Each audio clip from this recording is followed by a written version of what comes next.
Good morning. তো এখন আমি রান্না করছি ইঁচড়। তো আজকে ইঁচড়টা আমি চিংড়ি ছাড়া রান্না করছি।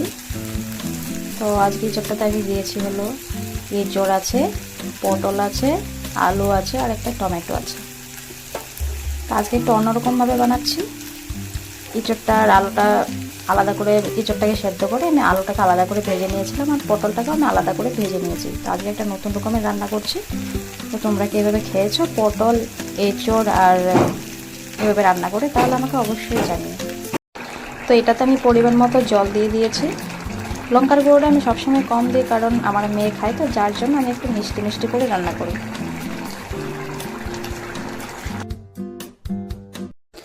তো ফাইনালি আমার এঁচড় রান্না হয়ে গেছে। তো দেখো কি সুন্দর হয়েছে রান্নাটা।